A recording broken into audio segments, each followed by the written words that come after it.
안녕하십니까. 학원에서 민법 강의하고 있는 이동건이라고 합니다.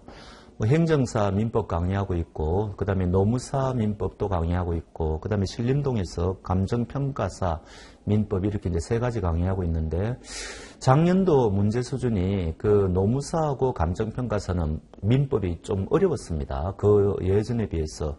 근데 행정사는 옛날 그대로 평범했거든요. 평범하다는 이야기는 어려운 판례를 출제하지 않았다는 이야기입니다. 금년도도 아마 예상컨대 이제 그럴 가능성이 크고요. 그 다음에 이때까지 그 문제 수준, 출제 경향을 보면은 조문에서 11문제 정도, 그러니까 조문을 모르면 틀리는 문제, 그 다음에 판례가 14문제, 이런 식으로 이제 출제가 됐거든요. 아무래도 이제 판례가 더 중요하니까 더 많이 출제가 되는데, 가장 기본적인 핵심적인 판례, 그런 것들만 출제되었습니다.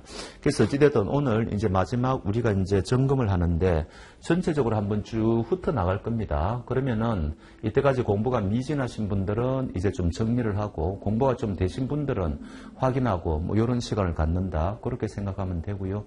그 다음에 여기 PPT하고 이 프린트를 왔다 갔다 하겠습니다. 어떤 것, PPT를 통해서는 이제 제가 우리 공부해야 될 조문이 184조까지 있거든요.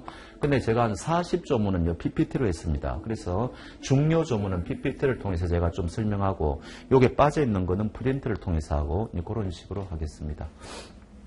참고로 뭐 이렇습니다. 제일 앞에 이제 서론 부분이 나오고, 요거는 이제 법원 부분하고 그 다음에 신의성실의 원칙이죠. 근데 작년도에 이제 신의측이 나왔기 때문에 아마 금년도에는 법원이 유력할 건데, 지금 오늘 그 마지막 그 정리를 할 때는 그런 거는 빼고 전체적으로 쭉 훑도록 하겠습니다. 그 다음에 여기 권리의 주체 파트에서는 미성년자에서는 항상 여기 세 문제 정도 나옵니다. 여기서 세 문제 나온다는 말은 미성년자에서 한 문제, 그 다음에 피성년 후견인, 피한정 후견인, 특정 후견인 한 문제, 그 다음에 이제 뭐 상대방의 보호 있지 않습니까? 그거 한 문제가 세 문제. 그 다음 법인의 경우에는 항상 세 문제 출제가 되는데, 법인은 워낙 조문이 많죠. 그러니까 조문 위주로 출제하는 게 한 두 문제라고 보시면 되고, 그 다음에 나머지 판례 좀 섞고 그런 거죠. 그 다음 물건은 해마다 이제 딱 한 문제 나오는데, 주로 주물, 종물에서 출제한다고 보시면 되고요. 그 다음에 이제 여기서부터 이제 법률행위 들어가가지고 103조, 104조, 반사회질서 법률행위, 불공정 법률행위, 그 다음에 이제 우리가 비진위 표시 107조부터 110조까지 있는데, 해마다 여기 107조부터 110조는 비진위 표시는 출제될 때도 있고 안 될 때도 있지만, 108조 허위 표시, 109조 착오, 110조 사기강박은 무조건 출제된다고 보시면 됩니다. 그리고 반사회질서하고 불공정 법률행위도 거의 매번 출제된다고 보시면 되고, 그래서 작년도에는 여기에서 물경 6문제가 출제되었습니다. 좀 심하죠. 그러니까 여기 다 한 문제씩 출제했다는 이야기인데, 아마 금년도에는 한 5문제 내지 4문제로 줄어들 겁니다. 여기서 너무 출제를 많이 해버리니까 대리 파트에서 2문제밖에 출제를 못한 겁니다. 원래 대리는 3문제 내지 4문제를 출제해야 되거든요. 이제 그런 거고, 그 다음에 무효에서 한 문제 나올 거고, 취소에서 한 문제 나올 거고, 그 다음에 조건에서 한 문제, 기한에서 한 문제, 그 다음에 기간에서 한 문제, 그 다음에 이제 소멸시효는 요게 보통은 3문제 나옵니다. 근데 작년도에는 4문제가 출제되었어요. 뭐 기본적인 건데, 하여튼 이런 식으로 우리가 25문제 하고 이제 요거를 순서해 가지고 한번 점검해 보도록 하겠습니다. 자, 시작해 보죠. 자, 1조인데요. 여기서는 법률의 의미가 프린트하고 같이 보시기 바랍니다. 그 프린트 보시면은 법률의 의미라고 되어 있는데, 요거는 여러분들이 제일 핵심이 뭡니까?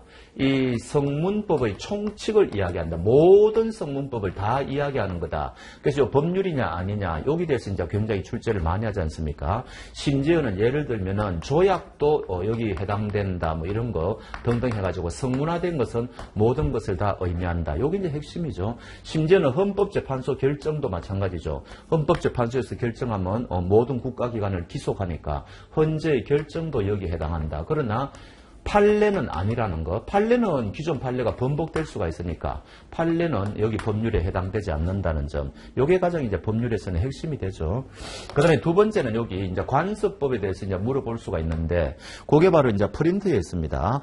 관습법은 그 밑에 표 밑에 보면은 판례가 인정한 관습법에는 어떤 게 있느냐. 제일 여러분들이 떠오르시는 게 뭡니까? 그게 바로 이제 명인방법이죠. 명인방법 우리가 나중에 공부하는 거고, 요런 거 판례가 인정한 거 조금 몇 가지 공부하시면 하셔야 되고, 그 다음에 헌법에 위반되는 관습법의 효력은 부인된다. 이게 뭐예요? 이제 여성도 종중원이 될 수 있다는 거죠.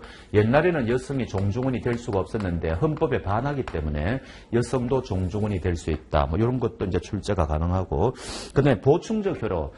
법률이 없어야만 관습법이 등장하는 거죠. 법률이 있으면 관습법이 등장할 수가 없는 거죠. 이런 것을 우리가 보충적 효력.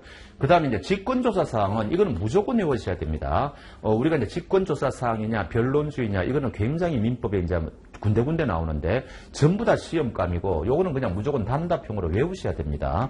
그래서 관습법은 직권조사 사항이라는 거 이런 거 보시고, 그 다음에 그 위에 보면은 표가 관습법하고 사실인 관습을 비교해 놓았는데 요것도 아주 뭐 시험에 단골 문제죠.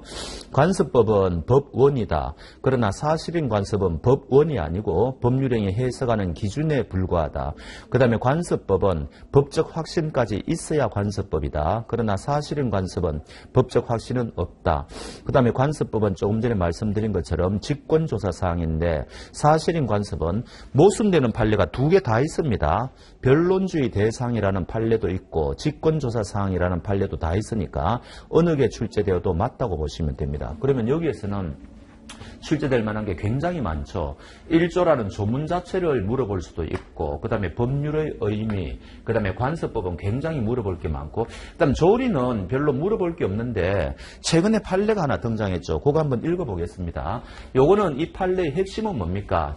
제사 주제자가 누구냐 이런 이야기죠. 그럼 A라는 사람이 사망했는데 요 사람에게는 B, C, D라는 직계 비속이 있다. 근데 요 사람은 지금 남자라는 거 아닙니까? 그럼 요 사람은 또 F라는 손자가 있다. 뭐 이런 이야기죠. 그럼 옛날에는 일로 내려갔죠. 일로 쭉 내려가가지고 남자 위주로 제사주제자가 됐는데 남자가 없을 때 비로소 이제 이 사람이 여자라면은 이 사람한테 왔지 않습니까? 근데 바뀐 판례에 의하면은 이제 옆으로 가는 거죠. 그래서 만약에 요 사람이 B가 여자다. 그 다음에 C가 남자다. 근데 이 B가 연장자다. 그럼 얘가 이제 여자가 이제는 제사주제자가 될 수 있다는 겁니다. 요게 이제 바뀐 판례입니다. 작년도에 바뀌었죠. 요거는 출제 가능성이 있습니다. 둘째 줄에 최근친의 남녀 적설을 불문하고 최근친의 연장자가 제사주제자로 우선한다고 보는 것이 가장 조리에 부합한다. 그런 이야기죠. 자, 1조는 끝났고요. 이제 2조로 넘어갈 건데 2조는 그래도 우리가 공부를 해야 됩니다. 작년도에 출제됐다고 해서 뭐 공부를 안 하는 건 아니고, 그래서 신의성실의 원칙은 이게 이제 이런 거죠. 가장 이제 기본적인 판례, 기본적인 거 보여야 되고, 그 다음에 우리가 그 다음에 보는 게 뭡니까? 모순되는 행위 하지 마라. 그 다음에 실효의 원칙, 그 다음에 사전 변경의 원칙, 그 다음에 권리 남용의 금지, 이런 식으로 이제 구성이 되어 있지 않습니까? 그럼 제일 기본적인 판례가 거기 있는 1번입니다. 직권조사사항 너무너무 중요하죠. 신의성실의 원칙은 직권조사사항이라는 거, 요거 무조건 외우셔야 되고, 그 다음에 부수 의무의 근거. 자, 보호 의무는 뭡니까? 요거는 우리가 임대차죠. 임대차에 있어가지고 펜션 같은 거, 펜션에 우리가 놀러 갔을 때 이때 펜션 사장은 숙박객들을 보호할 의무가 있다.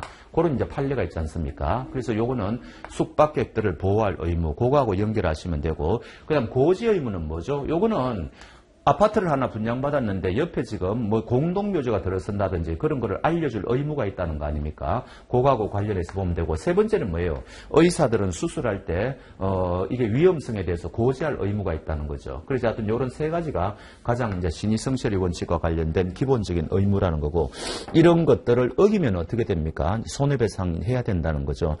그 다음에 3번은 제가 그 구체적 타당성의 실현은 왜 적어 놓았는 거니까, 변호사 수임료가 너무 많다는 거 아닙니까? 그러면 판사가 이 약정 보수액이 부당하게 과다하면 이거 깎을 수가 있는데 포인트가 뭔가니까 예외적으로 깎아주는 겁니다. 이거 원칙적으로 깎아줄 수 있다 그러면 큰일 나죠.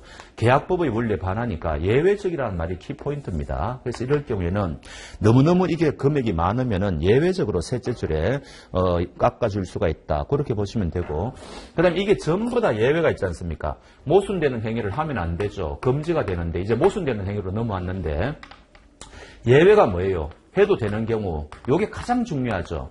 강행법규에 위반할 때는 이때는 오히려 모순되는 행위를 해야 된다. 요게 아마 신의성실의 원칙에서는 제일 중요할 겁니다. 그게 지금 그 밑에 있죠. 4번의 모순행위 금지의 원칙 1번 무권대리인이 본인의 지위를 상속했다. 그래놓고는 무권대리 행위를 무효를 주장한다. 전형적인 모순되는 거 아닙니까? 그래서 무권대리에서는 제일 중요한 판례고 검반환의 원칙, 모순되는 원칙 똑같은 이야기죠. 반한다. 근데 2번 모순행위가 가능하다. 강행법규에 위반한다. 이럴 경우에는 오히려 모순되는 행위를 해야 된다. 그 예가 하나 나와 있잖아요. 법정 대리인의 동의 없이 신용구매 계약을 체결한 미성년자가 사후에 법정 대리인의 동의 없음을 사유로 들어 취소한다. 전형적인 모순되는 거죠. 그러나 미성년자 보호를 위해서 이거 취소가 가능하지 않습니까? 전형적인 사례죠. 굉장히 중요한 판례고.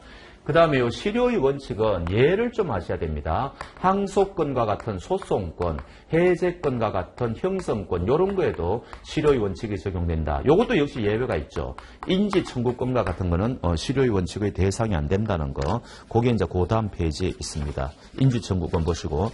그 다음에 동그라미 2번이 굉장히 중요하죠. 요즘 이게 이제 각종 시험에 많이 등장하던데 지금 이런 이야기 아닙니까? A가 지금 임야 주인인데 이 사람이 지금 여기 한전이 송전선을 불법적으로 설치했다는 겁니다. 그럼 얘가 이제 철거해 달라고 해야 되는데 안 했다는 이야기죠. 그래 놓고 A가 지금 C에게 이 임야를 팔아가지고 새로운 소유자가 등장했습니다.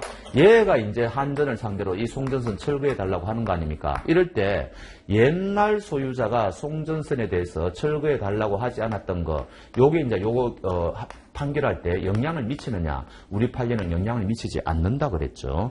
요게 이제 굉장히 중요하고 어려운 판례다.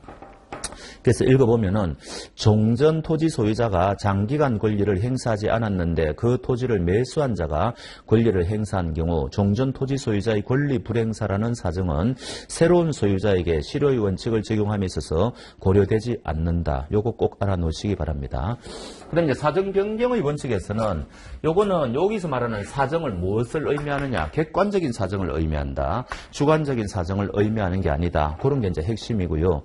그 다음에 그 밑에 계약 성립의 기초가 된 사정을 말하는 것이지 당사자들이 계약할 때 기초로 삼지 않은 사정은 의미하지 않는다. 이런 것도 이제 출제가 잘 되고, 그 다음에 세 번째 합리적인 사람의 입장에서 사정 변경을 예견할 수 있었다면은 이거는 또 계약 해제권이 없죠. 뭐 그런 겁니다. 1, 2, 3번 다 중요한 이야기고, 그 다음에 이제 4번 보정의 경우에 불확정 채무의 경우에는 우리 판례가 사정 변경의 원칙을 인정했죠. 이 사람은 계약을 해지할 수 있다 그랬습니다. 그러나 동그라미 3번에 확정 채무의 보증인은 이거 다 갚아야 되죠. 이 사람이 회사를 퇴사하더라도 사정 변경을 이유로 보증계약을 해지할 수 없다. 그 다음에 동그라미 2번은 이게 이제 임대차 계약하고 관련해가 이게 채권법이지 않습니까? 우리 시험에 출제될지는 모르겠는데 굉장히 어려운 판례고 알아놓으시는 게 좋습니다. 보통은 우리 판례가 사회적 약자인 임차인을 보호하는 쪽으로 판례가 형성이 되어 있는데 요거는 임대인을 보호하는 판례입니다. 굉장히 이례적이고 그래서 어려운 판례입니다. 임대차 계약에서 차임 정액 하지 않기로 특약이 있다 하더라도 약정 후 그 특약을 그대로 유지하는 것이 신의식에 반하다. 이런 사정 변경이 있을 때는 임대인에게 임대료를 올려달라고 할 수 있다는 거죠. 임대인은 임차인에게 임대료 올려달라고 할 수 있다. 여기까지입니다.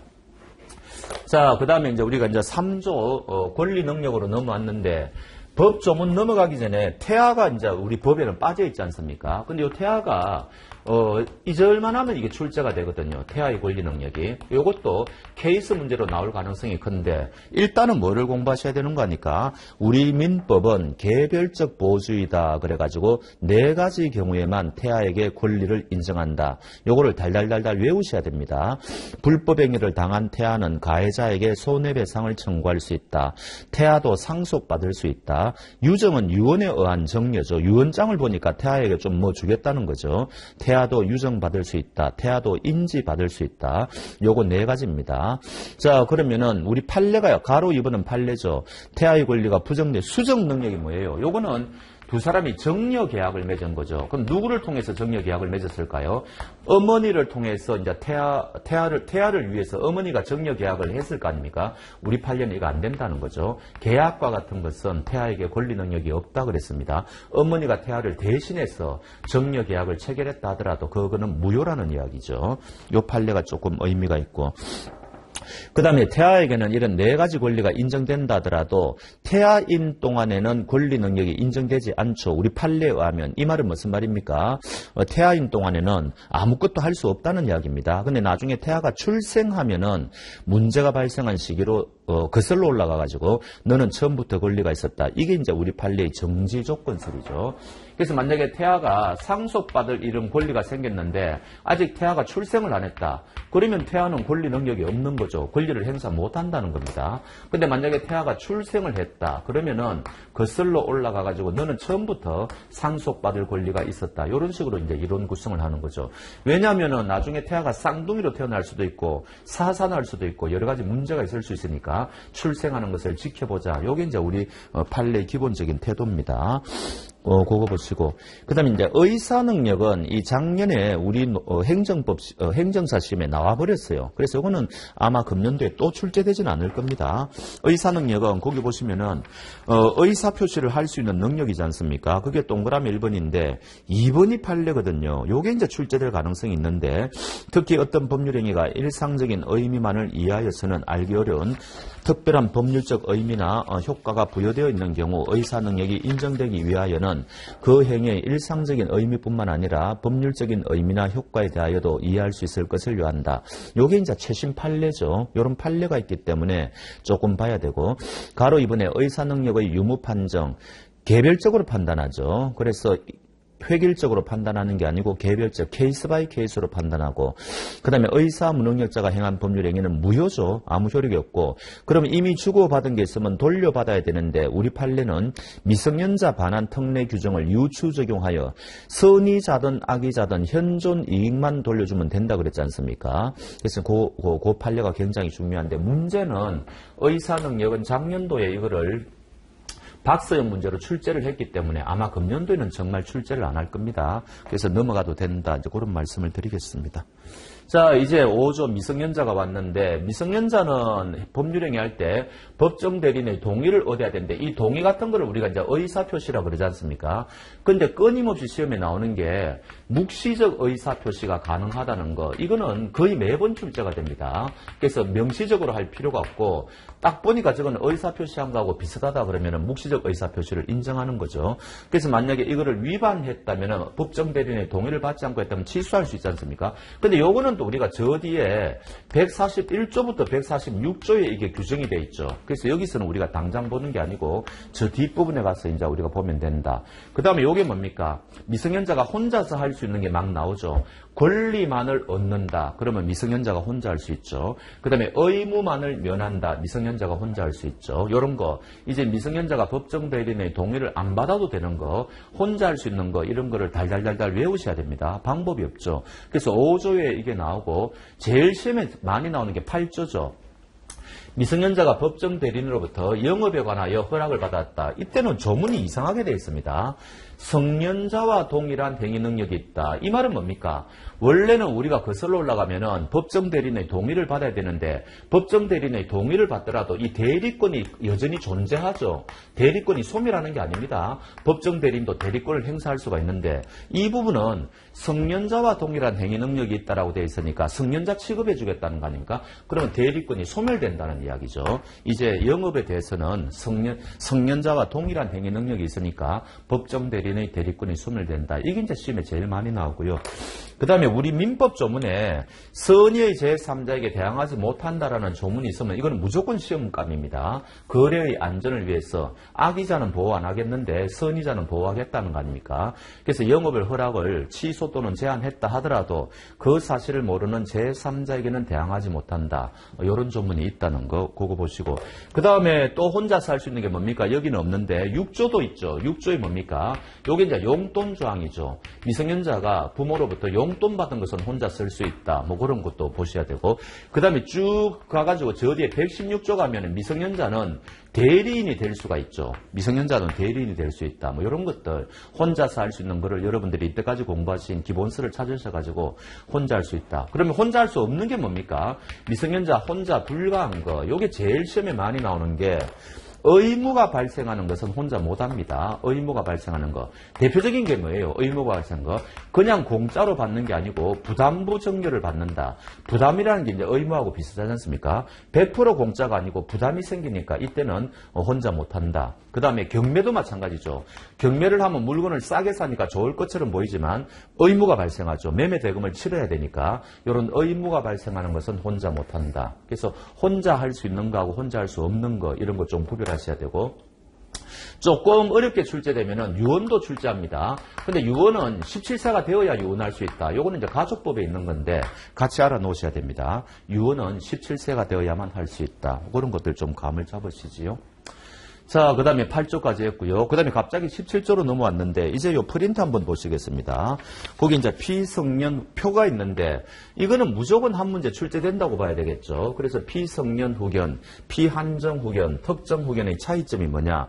제일 왼쪽에 피성년 후견은 요건이 보니까 정신적인 제약으로 사무 처리 능력이 요거는 지속적으로 결여돼야 되죠. 요거는 지속적 결여. 그 다음에 요거는 뭡니까? 그냥 부족한 거죠. 요거는 그냥 부족하다. 뭐 그런 거고요. 그 다음에 본인의 의사. 요거는 본인의 의사를 한번 들어봐야 되죠. 그 다음에 요것도 마찬가지입니다. 본인의 의사를 한번 들어봐야 되죠. 그 다음에 행위 능력은 뭡니까? 피성년 후견인은 치매에 걸린 사람이기 때문에 후견인이 동의하는 게 의미가 없죠. 따라서 이거는 동의를 했다 하더라도 언제나 취소가 가능하다. 요게 핵심이지 않습니까? 그러나 예외적으로 가정법원이 취소할 수 없는 피성년 후견인의 법률행위의 범위를 정해주었다. 요거는 혼자 할 수 있다고 법원에서 정해줬다면은 그거는 혼자 할 수 있다는 거죠. 그 다음에 우리가 편의점 가가지고 일용품 구입하는 거, 이거는 이제 치매 걸린 사람이 잠깐 제정신 돌아왔을 때 이야기겠죠. 그럴 경우에는 혼자 할 수 있다는 겁니다. 요게 이제 피성년 후견과 관련되는 거고, 그다음 피한정 후견인은 뭡니까? 요거는 원칙적으로 혼자 가능하죠.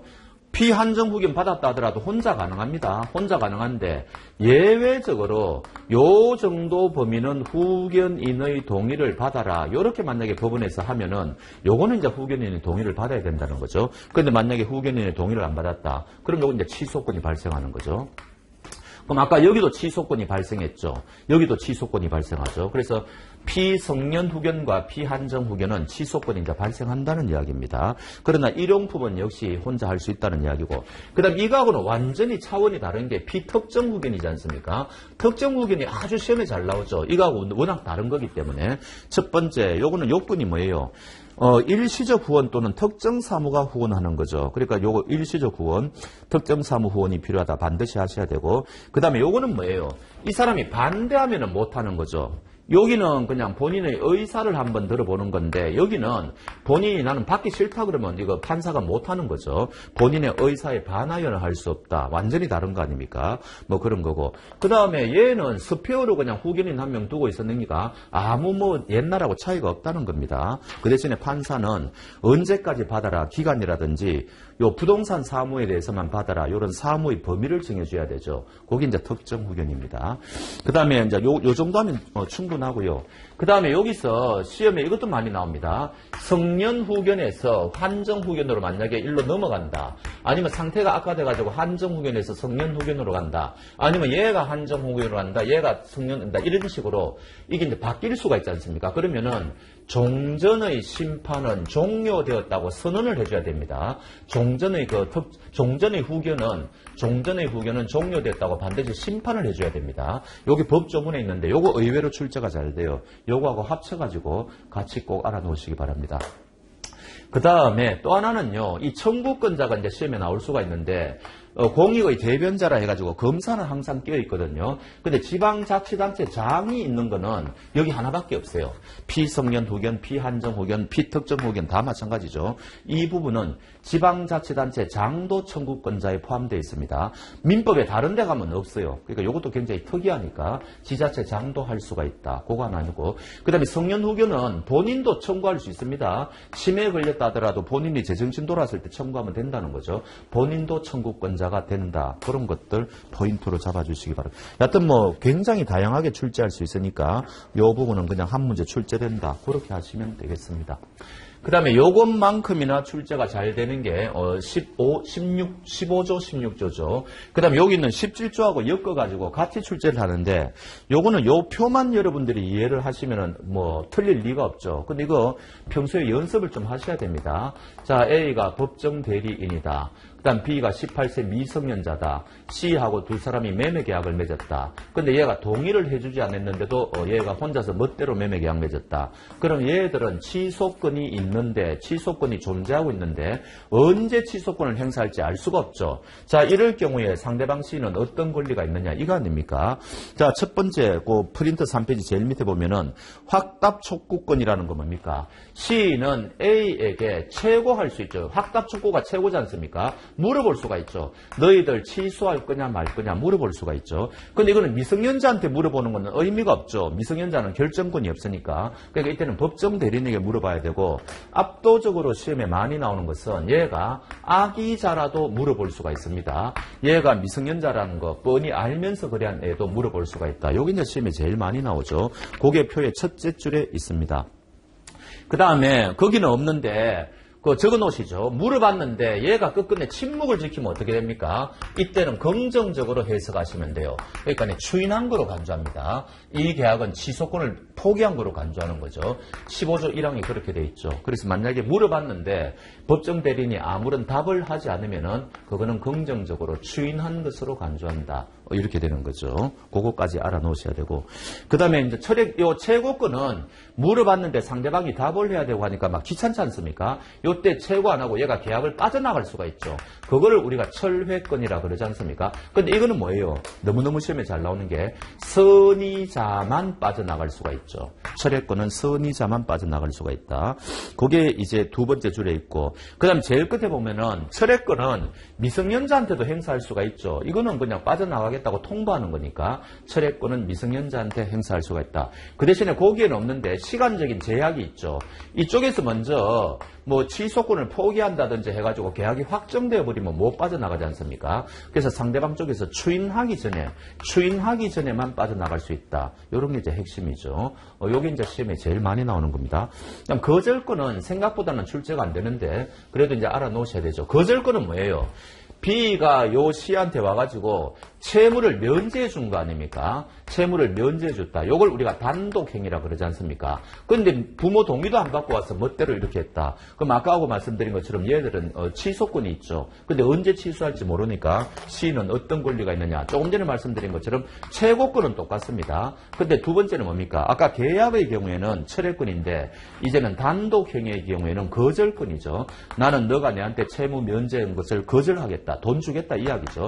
거절권을 행사하는데 요거는 포인트가 뭔가 하니까 아기자도 행사할 수가 있습니다. 아까 철회권은 선의자만 행사할 수 있었죠. 근데 요거는 아기자도 행사가 가능하다. 그러니까 요 조금씩 다른데 정리를 하셔야 돼요. 굉장히 출제가 잘 되니까.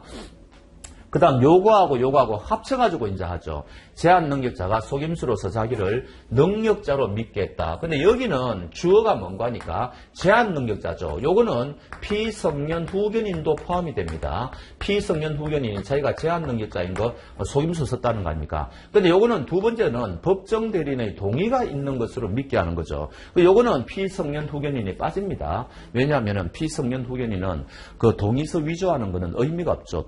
동의받았다 하더라도 여전히 취소할 수 있으니까 이제 그렇게 이제 좀 다른 거고. 그 다음에 여기서 시험에 제일 많이 나온 거는 속임수의 의미가 뭐냐 이거죠. 상대방이 그냥 말하는 거, 내가 사장이다, 내가 성년자다 말만 하는 것은 우리 판례는 속임수 선거라고 보지 않죠. 그래서 여기서는 속임수의 의미, 판례 그게 너무너무 중요하다.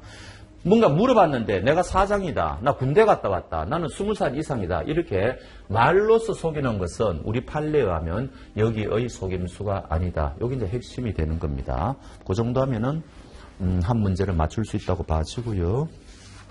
자, 그 다음에 이제 부재와 실종으로 넘어왔는데,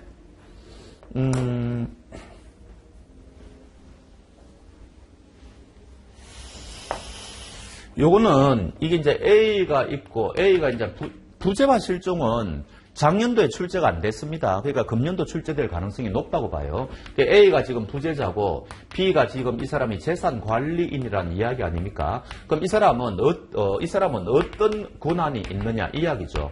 근데 여기 조문에 보니까 뭐라고 되어 있어요? 118조에 규정한 권한을 넘는 행위를 할 때는 법원의 허가를 얻으라고 되어 있지 않습니까? 그럼 이거는 118조를 보셔야 되죠. 그럼 118조에 가보면 어떻게 되어 있습니까? 보존행위는 무제한으로 할 수 있다고 되어 있죠. 이 재산을 지키는 보존행위는 무제한으로 할 수 있다. 118조에 그렇게 되어 있고, 그 다음에 이 사람의 재산을 이용개량행위, 뭐 늘린다든지 증식시킨다든지 등등 하는 거, 요거는 성질을 변하지 않는 범위 내에서 할 수가 있다고 되어 있습니다. 은행 돈을 빼내가지고 개인한테 뭐 사채로 빌려준다든지 그런 건 안 된다는 이야기죠. 그래서 이용개량행위는 그런 성질을 변하지 않는 한도 내에서 할 수가 있고, 보존행위는 무제한으로 할 수 있다. 그런데 이 부재자의 재산을 처분하는 행위를 할 때는 어떻게 해야 되느냐 이거 아닙니까? 근데 여기 법원의 허가를 받고 해야 된다. 지금 요런 조문이 있단 말이죠. 요거와 관련해가지고 판례가 중요한 판례가 두 개가 있죠. 그래서 요거는 반드시 아셔야 되는 그런 판례가 있다. 그거를 말씀드립니다. 자, 프린트 4페이지 제일 위에 가보시죠. 자, 제일 위에 읽어보면은 부재자의 재산 관리인에 의한 부재자 소유의 부동산 매매에 대한 법원의 허가 결정은 허가를 받은 재산에 대한 장래의 처분행위뿐만 아니라 기왕의 매매를 추인하는 방법으로도 할 수 있다. 무슨 말입니까? 거꾸로 됐다는 거죠. 원래는 먼저 법원의 허가를 받고 처분해야 되는데 처분 먼저 하고 법원의 허가를 받았다는 거 아닙니까? 그것도 된다는 게 판례죠. 이때 우리는 그거를 추인이라고 그럽니다. 그 다음에 얘가 지금 재산관리인이 엉뚱한 짓을 한 거죠. A의 이익을 위해서 저당권을 설정해야 되는데 엉뚱한 사람의 이익을 위해서 저당권 설정했다는 거 아닙니까? 이때 우리 판례는 그거 무건대리다. 무효라고 했죠. 그래서 읽어보면 부재자 재산 관리인이 건물 처분에 대하여 법원의 허가를 받았는데 문제는 부재자와 아무 관계없는 타인의 채무담보를 위해 저당권 설정하면은 법원의 허가를 받았으니까 이거 되느냐 이야기 아닙니까? 근데 우리 판례는 유효한 게 아니고 무효라는 겁니다. 무건대리다. 그래서 요 판례 두 개가 제일 중요하니까 요거는 꼭 외우셔야 된다. 그런 말씀을 드립니다. 자, 그 다음에 프린터 그 밑에 있는 것도 너무너무 중요하죠. 자, 만약에 어떤 지금 A라는 부재자가 이날 사망했다는 거 아닙니까? 요날 사망했다. 근데 이 B라는 이 재산관리인이 이거 팔아버렸다는 이야기죠. 그 이전에 뭐 매매를 했다는 이야기입니다. 뭐 그 전에 뭐 법원의 허가를 받아놨던지 해가지고 여하튼 이거 정상적으로 매매를 했다는 이야기예요. 근데 문제가 뭐냐? 부재자가 사망하면 요날부터는 이 재산은 상속인의 재산이 되어버리죠. 근데 얘는 상속인의 허락도 안 받고 그냥 재산관리인은 법원 허가 받아가지고 매매했다는 거 아닙니까? 이때 이 매매 계약의 유효성 여부가 문제가 되죠. 자, 이때 상속인을 보호해야 되느냐 아니면은 이 거래의 안전을 보호해야 되느냐 이런 문제가 생기지 않습니까? 이때 우리 판례는 뭐라 그럽니까? 이거 유효하다 그러죠. 이때는 거래의 안전을 보호해야 된다. 결론은 뭐냐? 법원에서 이 사람을 선임했으니까 법원에서 너 이제부터 일하지 마 이런 말이 나오기 전에는 재산관리는 여전히 재산관리인으로서 역할을 할 수 있다는 게 판례죠. 그럼 이거는 상속인을 희생시키는 판례다. 이렇게 아시면 되겠습니다. 이것도 정말 중요하죠. 그래서 이 부재 파트에서는 이런 것들이 정말 중요합니다. 읽어보겠습니다. 넷째 줄입니까? 다섯째 줄. 25조. 법원에 의하여 일단 부재자의 재산관리인 선임 결정이 있었던 이상 부재자가 그 이전에 사망하였음이 확실하여졌다 하더라도 그 결정이 취소되지 않는 한 선임된 부재자 재산관리인의 권한이 당연히는 소멸되지 않는다. 얘가 뭐 물건 팔아먹었다면 된다. 그런 판례라고 말씀드렸습니다. 그 다음 그 26조는 이 항이 의외로 시험에 자주 나옵니다. 법원은 선임한 재산관리인에 대하여 부재자의 재산으로 상당한 보수를 지급할 수 있다. 않습니까? 이런 거는 외우셔야 됩니다. 물론 제가 여기서 안 하는 것도 여러분들이 그 대법원 법률 종합법률 가면 법 조문이 다 나오지 않습니까? 그거는 꾸준히 여러분들이 조문은 반복해서 읽어보셔야 돼요.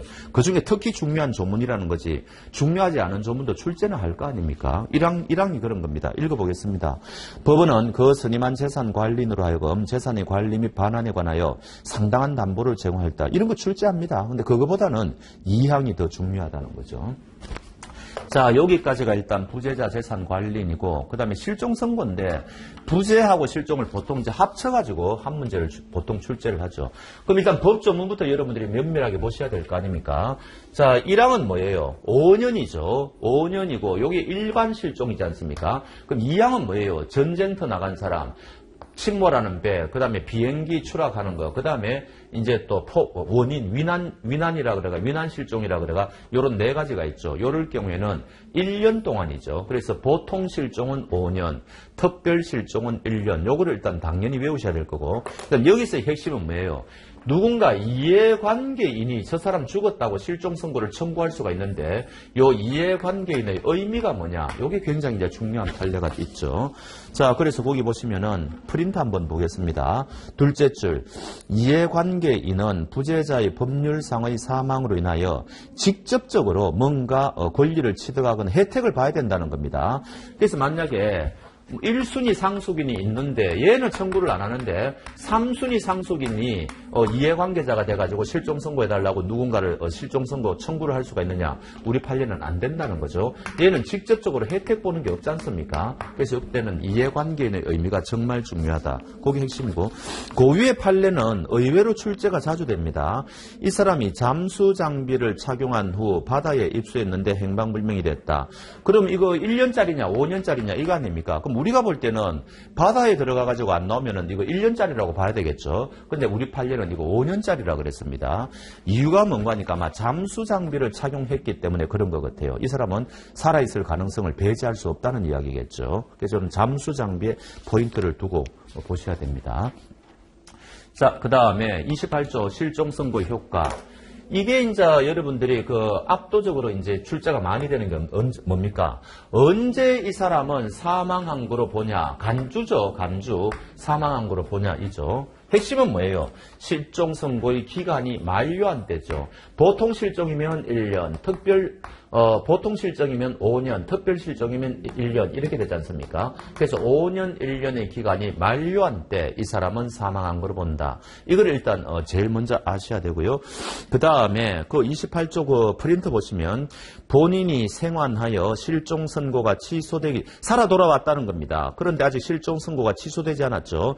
근데 이 사람이 먹고 살기 위해서는 뭔가 계약을 체결해야 될 거 아닙니까? 종래의 주소지에서 체결한 계약은 유효하냐 무효하냐? 이 사람은 사망한 거로 보지 않습니까? 근데 살아 돌아왔다. 근데 실종 선고는 취소가 안 됐다. 그럼 이 사람은 사람이냐 유령이냐 이런 문제가 생기지 않습니까? 사람이죠. 그러니까 여기서 시험에 나오는 게 뭐예요? 실종 선고는 권리 능력을 박탈하는 제도가 아니다. 이렇게 이야기하죠. 그래서 이 사람은 어디선가 살아있다면 이 사람은 사람으로 취급해야 된다. 요거는 이야기고 그 다음에 이 사람이 실종 선고 받았다 하더라도 공법상의 법률 관계는 실종 선고와는 관계없이 결정되죠. 공법. 선거철 되면은 선거하러 오라고 나온다는 이야기입니다. 요 사망의 의미, 반쪽짜리 사망이라는 거죠. 반쪽짜리 사망. 그래서 권리 능력을 박탈시키는 게 아니다. 그게 이제 제일 중요하고요. 그 다음에 아무리 이 사람이 살아 돌아와도 실종 선고 취소를 받지 않으면은 뭐가 됩니까?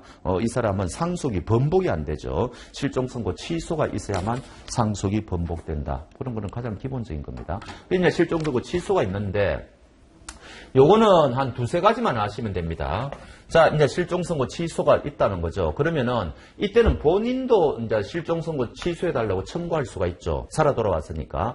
그 다음에 우리가 실종선고를 청구할 때는 이때는 반드시 뭐를 해야 됩니까? 공시최고라는 걸 해야 되죠. 6개월 동안 공시최고가 필요합니다. 이 사람 어디에서 본 사람이 있느냐 이런 거 해야 되지 않습니까? 그런데 실종선고를 취소할 때는 공시최고가 이게 필요 없다는 거죠. 그것도 중요한 논점이 하나가 되고요.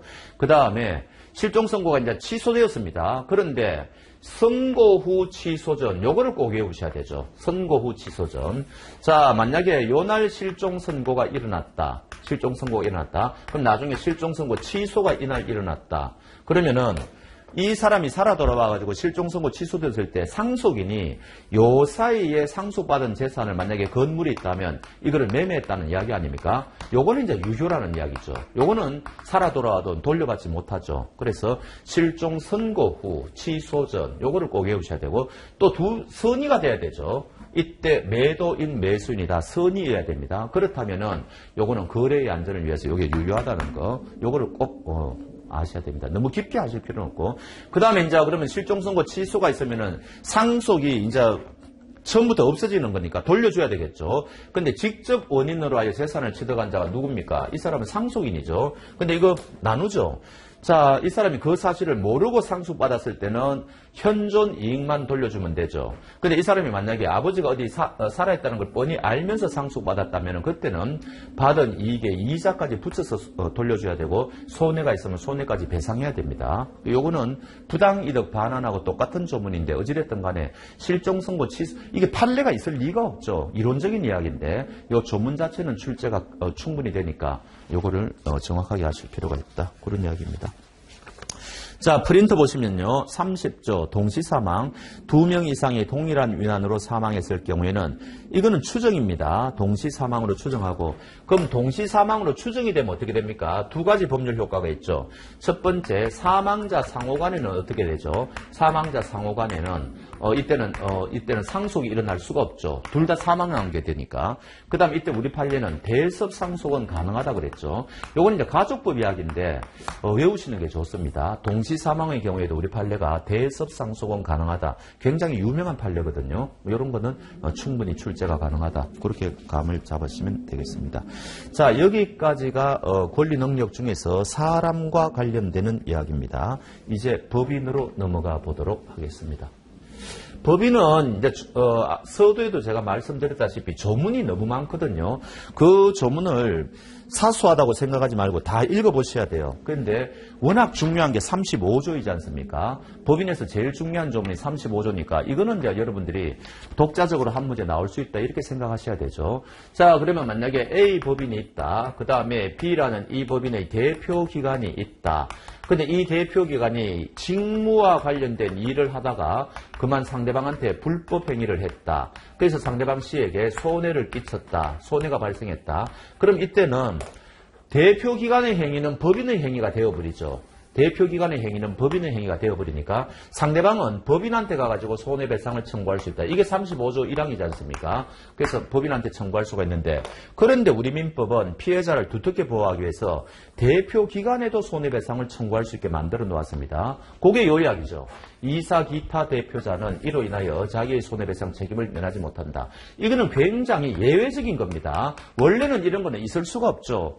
예의 행위는 법인의 행위가 되어버리니까 법인만 대외적으로 책임을 지면 되거든요. 그런데 우리 민법은 피해자를 두텁게 보호하기 위해서 이럴 경우에 대표기관에게도 손해배상을 청구할 수 있게 만들어 놓았다. 그럼 요 두 사람의 관계를 뭐라 그러냐? 이걸 우리가 채권법에서 부진정 연대채무다. 이런 말을 하죠. 부진정 연대채무다. 요거를 일단 이제 먼저 아셔야 될 거 아닙니까? 그럼 두 번째 논점은 뭐예요? 그럼 대표기관에는 어떤 게 있느냐? 요건 이제 외우셔야 되죠. 5명이 있지 않습니까? 이사, 무슨 임시이사, 특별대리인, 청산인, 직무대행자 요런 5사람 무조건 외우셔야 되고요. 그럼 거기에는 감사 같은 사람은 안 들어가죠. 그 대표기관에 감사 이런 거는 다 빠지고 그 다음에 거기 보시면은 프린트 한번 보시죠. 법인이 대표자에 대한 선임감독상의 주의 의무를 다한 경우에는 민법 35조에 의한 불법행위 책임을 면할 수 있느냐? 틀렸죠. 이 무슨 말인가 하니까 얘가 지금 35조 1항에 의해서 얘가 가니까 법인이 뭐라고 이야기하는 거니까 나는 이 대표기관 선임하는데 최선을 다했고 나는 이 사람 감독하는데 최선을 다했다. 그러니까 나는 면책된다. 그러니까 나는 너한테 돈 못 물어주겠다. 이렇게 항변할 수가 있느냐? 이야기 아닙니까? 안 되죠. 이런 거를 무과실 책임이라고 그럽니다. 그럼 이게 왜 왜 중요한 거니까 사용자 책임하고 비교했을 때 사용자 책임은 면책 규정이 있거든요. 근데 이제 법인의 경우에는 면책 규정이 없다는 겁니다. 요것도 시험에 자주 나오고. 그 다음에 그 밑에 한번 보시죠. 이때 이 법인의 대표기관의 판단 기준입니다.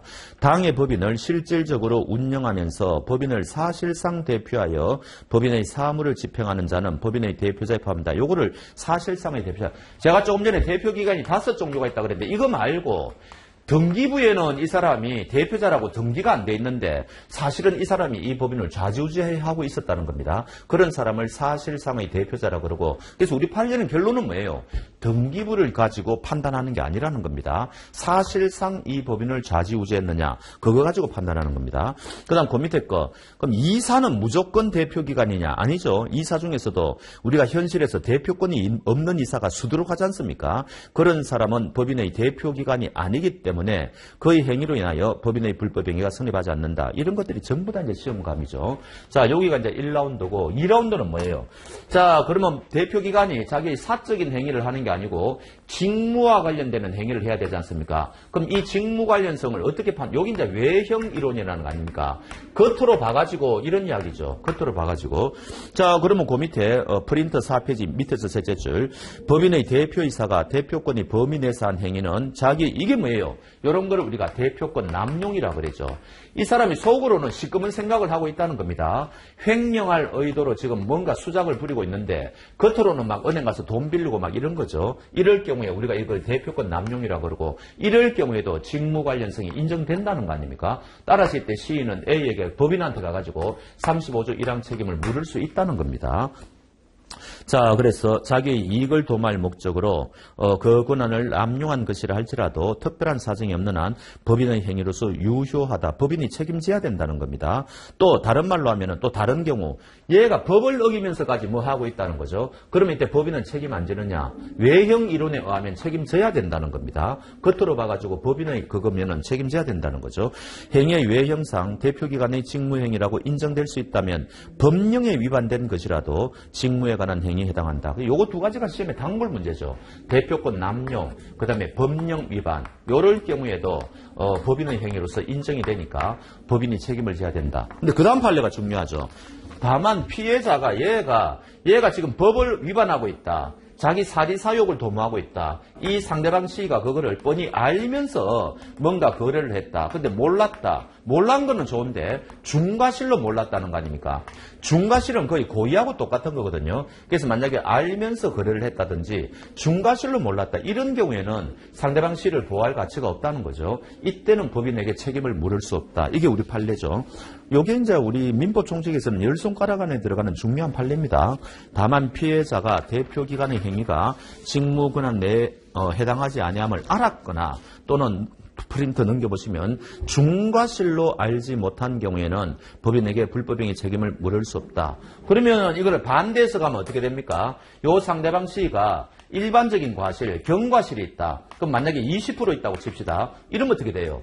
얘가 만약에 1억이라는 손해가 발생했다. 근데 얘도 잘못이 있다. 근데 경과실이 있으면은 이 법인한테 손해배상을 물을 수 있다는 이야기죠. 지금 안다든지 중과실이 없으면 물을 수 있으니까 이때는 과실상계가 일어난다는 겁니다. 이때는 8천만 원만 받을 수 있다는 거죠. 자기도 20% 잘못을 했으니까 1억 손해가 발생하더라도 8천만 원만 달라고 할 수가 있다. 그게 연이어서 나오죠. 그러므로 피해자가 대표기관의 행위가 직무권한 내에 해당하지 아니함을 경과실로 몰랐을 때는 법인은 불법행위 책임을 진다. 이때는 과실상계를 해야 한다. 그 다음에 법인의 불법행위가 성립할 때 가해행위를 한 이사의 책임과 법인의 손해배상 책임은 부진정 연대관계에 있다. 그 다음에 요거는 약간 어려운데요. 요 대표기관하고 요 법인의 요 A 법인의 B'라는 사원하고 어떻게 공모를 해가지고 일을 했다는 겁니다. 그럼 요 두 사람이 공동으로 불법행위 한 거 아닙니까? 근데 요 사원이 어느 정도로 가담을 해야지 이 공동으로 불법행위 했다고 할 수가 있느냐, 이런 거거든요. 요 판례 중요합니다. 좀 어려워서 그렇지. 읽어보겠습니다. 사원도 대표자와 공동 동그라미 하시고요. 공동으로 불법 행위를 저질렀거나 또는 이에 가담 동그라미요. 그러니까 여기는 핵심어가 뭔가 하니까 공동하고 가담이 핵심이에요. 이에 가담하였다고 볼만한 사정이 있으면 이때도 이 사원도 책임을 져야 된다는 겁니다. 대표자와 연대하여 손해.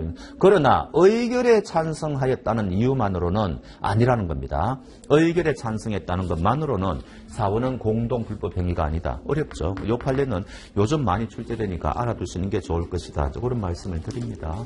하여튼 이 법인 파트에서는 35조가 이거는 당연히 한 문제 작년에도 한 문제 출제됐습니다. 또 출제됩니다. 그러니까 법인의 불법 행위 책임은 너무너무 중요하다. 좀 정리를 잘 하시기 바라고요. 자, 그 다음에 이런 거 있지 않습니까? 이제 37 이걸 제가 왜 했는가 하니까 평소에는 이 법인에 대해서 누가 검사 감독권이 있는 거니까 주무관청이죠. 주무관청에서 허가해 줬으니까.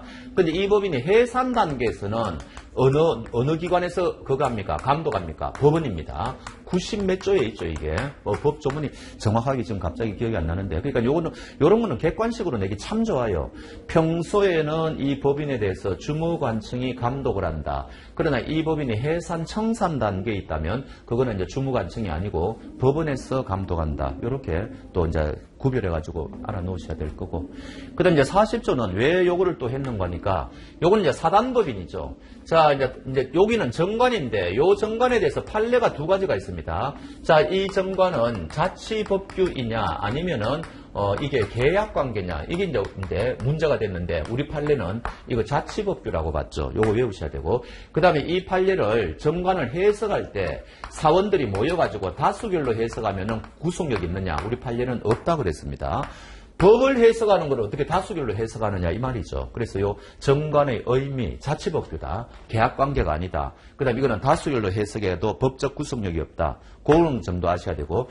그 다음에 사단법인의 경우에는 7가지죠. 7가지를 해야 되는데 그 다음에 재단법인의 경우에는 요게 빠지죠. 재단법인은 5가지 아닙니까? 그래 재단법인은 5가지를 반드시 정관에 기재해야 되는데 뭐가 빠지느냐? 6번은 당연히 빠지죠. 재단법인은 사원이 없으니까 당연히 빠지죠. 그러니까 시험에는 7호가 나올 겁니다. 존립식이나 해산 사유를 정하는 때는 그 시기 또는 사유 요거는 재단법인은 정관의 필수적 기재사항이 아니다. 그런 이야기고요.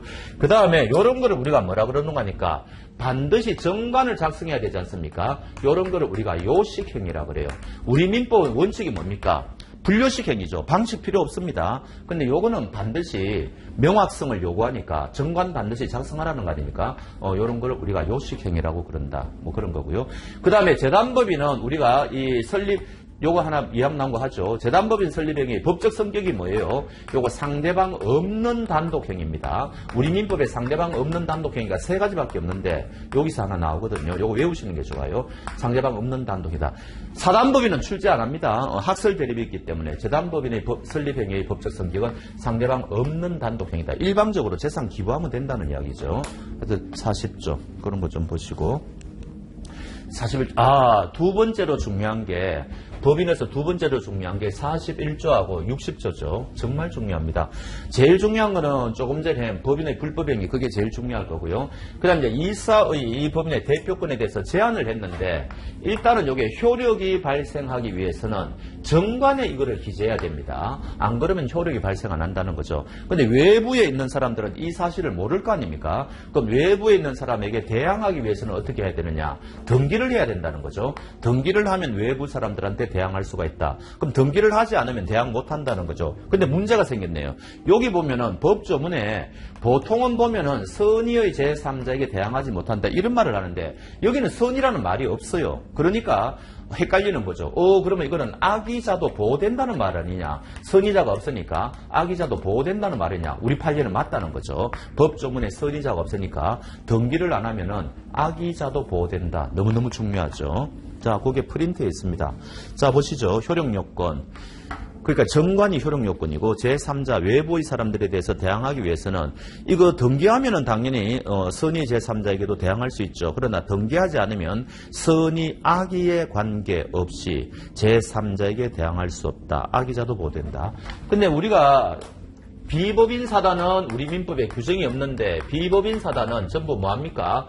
지금 법인 규정을 그대로 유추 적용하면 될 거 아닙니까? 근데 우리 판례가 유일하게 유추 적용이 안 된다는 게 있다 그랬습니다. 그게 바로 뭐냐? 이거라는 거죠. 이사의 대표권에 대한 제한, 이게 이제 유추 적용이 안 된다는 거예요. 왜냐? 비법인 사단의 경우에는 이게 종중이라든지 교회 대표자가 대표권을 제한했을 때 등기를 해야 외부 사람들한테 대항할 수가 있는데 비법인 사단은 등기 방법이 없다 그래요. 법에 그런 게 없다 그럽니다. 그러니까 이 조항을 적용할 수가 없는 거죠. 그럼 이게 어떻게 됩니까? 지금 A라는 종중이 있다. 그럼 이 B라는 종중 대표자가 있다. 근데 이 종중에는 대표권을 제한을 시켜 놓았다. 대표권을 제한시켜 놓았다. 근데 이 대표자가 상대방 씨한테 가가지고 그걸 위반해가지고 이 대표권 제한인 걸 위반해가지고 매매계약을 맺었다는 겁니다. 이때 이 매매계약은 유효하냐? 이게 문제가 될 거 아닙니까? 상대방이 어느 정도로 보호되느냐? 이런 문제가 생기죠. 원래는 이 대표권을 제한하면은 60조 가지고 해결하면 되는데 요거는 법인의 경우에만 해당되는 거고 비법인의 경우에는 적용할 수가 없죠. 그럼 우리 판례가 뭐라 그래요? 거기 이제 고담이 나오는 거 아닙니까? 법인 규정은 3번입니다. 비법인 사단에 유추 적용된다. 그러나 비법인 사단은 대표권 제한 사실을 등기할 방법이 없으므로 60조가 유추 적용될 수 없다. 그러면 그 다음이 판례의 결론입니다. 비법인 사단의 대표자가 대표권 제한 규정을 위반하여 행한 거래는 그럼 뻔하죠. 항상 우리 민법은 얘가 만약에 그 사실을 알면서 거래했다. 그 다음에 알 수 있었다. 조금 조심했으면 알 수 있었다. 알았다는 말은 뭐예요? 이 사람은 악의자라는 이야기죠. 알 수 있었다는 말은 뭐예요? 과실이 존재한다는 이야기죠. 이럴 경우에는 얘는 보호받을 가치가 없다는 겁니다. 악이나 조심성이 없는 사람은 그럴 때는 이 매매계약은 뭡니까? 무효라는 이야기죠. 그럼 이거를 반대해서 가면 뭐가 됩니까? 얘는 그 사실을 몰랐다는 거 아닙니까? 근데 모르는 데서 가지고 아무 실수가 없었다. 이걸 우리가 선임무과실이라고 하죠. 그럼 선임무과실일 경우에는 요 매매계약은 유효라는 거죠. 이런 식으로 우리 판례는 판단한다. 그래서 이 부분은 비법인 사단하고 연결해가지고 같이 꼭 알아놓으셔야 된다. 그런 말씀을 드리죠. 자, 그 다음에는 이제 그 프린터 47조 한번 봅시다. 47조. 살아생전에 재단법인을 설립하면은 재산을 하나 기부한 게 되니까 정려에 관한 규정을 준용하죠. 정려. 채권법에 가면 정려가 막 나오거든요. 그 규정을 준용하고 유언으로 재단법인 설립하면 유정에 관한 규정을 준용한다. 자, 48조 굉장히 중요하죠. 자, 그러면 이제 어떤 사람이 이 사람이 부동산 하나 내어놓겠다 했는데 언제부터 그 부동산은 재단법인의 것이 되느냐. 이제 이 문제 아닙니까? 근데 우리 민법은 뭐라 그랬어요? 이 출연재산은 법인이 성립된 때로부터 법인의 재산이 된다. 그럼 만약에 출연재산이 예를 들어가지고 부동산이라고 치자. 그러면은 부동산은 물권법에 가보면은 186조에 이전 등기를 해야 됩니다. 그래야지 소유권이 변동된다는 거죠. 이런 식으로 돼 있는데 우리 민법은 이렇게 돼 있는데 여기는 뭐라고 돼 있어요? 법인이 성립된다는 말은 이전 등기할 필요 없다는 거 아닙니까? 이전 등기가 불료하다는 이야기예요. 그러면 요 양 조문 간에 모순이 발생하죠. 물권법에는 186조에 등기하라고 돼 있는데 민법 총칙에는 등기할 필요가 없다라고 돼 있다는 겁니다. 그럼 이거 어느 장단에 맞춰야 되느냐? 판례가 있으니까 우리는 판례 공부하면 되는 거죠. 이때 우리 판례는 이걸 48조 우선설이라고 그러죠. 판례는 48조에 따른다. 그러면 법인이 성립되어 언제 법인이 성립되죠? 이건 설립 등기를 하면 법인이 성립되어 버리죠. 설립 등기만 하면은 부동산은 저절로 이제 이 법인의 것이 된다. 이게 우리 판례의 태도죠. 자, 그 다음에 근데 문제가 생겼습니다. 자, 이런 이야기죠. A가 지금 재단법인에게 기부자입니다. 그럼 B라는 이 재단법인을 지금 하나 만드는데 재단법인이 지금 5월 10일 날 설립 등기를 했다는 거 아닙니까? 설립 등기를 했다. 그러면 우리 판례에 의하면은 5월 10일 날 얘가 이쪽으로 이전 등기를 하지 않아도 부동산에 대해서 이전 등기하지 않아도 이제는 B가 소유자라는 이야기죠. 재단법인이 이 부동산에 대한 소유자다. 그러면 등기부를 떼보면은 얘가 여전히 등기부상 소유자로 나타나겠죠. 아직 얘가 등기를 안 넘겼으니까. 그러니까 얘가 갑자기 돈이 필요하니까 이걸 팔아버린 겁니다. 형법적으로는 이제 사기죄 이런 게 해당되겠죠. 어찌됐든 얘가 C에게 그걸 팔아버렸다. 매매를 했다. 그래서 얘한테 등기가 넘어갔다. 그럼 이때는 이 부동산의 소유자는 누구냐 이런 골치 아픈 문제가 생기죠. 이때 우리 판례는 뭐라 그럽니까? 등기를 먼저 완료한 자가 소유자가 된다 그랬습니다. C가 등기 먼저 가져가면은 C가 그거는 프린터에 없죠. 그거는 여러분들이 아마 기본서 공부하실 때 했을 겁니다. 그래서 만약에 요거는 이제 48조인데 얘가 정상적으로 법인에게 그 부동산을 넘겨주지 않고 배신을 해가 엉뚱한 사람한테 팔아버렸다면은 이 부동산은 누구의 것이냐 이런 심각한 문제가 생기는데 우리 판례는 등기를 먼저 넘겨받은 자가 소유자다. 그럼 만약에 얘가 등기를 먼저 넘겨받았다. 그럼 법인은 소유자가 될 수 없다는 거죠. 뭐 그런 결론입니다. 48조와 관련해서는 그 판례가 굉장히 중요하고요. 자, 그 다음에 56조. 요게 법인에서는 한 세 번째로 중요한 판례가 있죠. 사단법인의 사원의 지위는 양도 또는 상속을 할 수 없다. 근데 이 조문을 우리가 뭐라 그래요? 우리 판례에 의하면은 요거를 판례는 임의규정으로 해석하죠. 그럼 임의규정의 뜻이 뭡니까? 임의규정은 법 조문하고 다른 약정을 할 수 있다는 거 아닙니까? 그럼 예를 들어 가지고 이 법인의 정관에 보니까 양도가 가능하다고 돼 있다고 칩시다. 그럼 이거는 우리 판례에 의하면 유효하다는 거죠.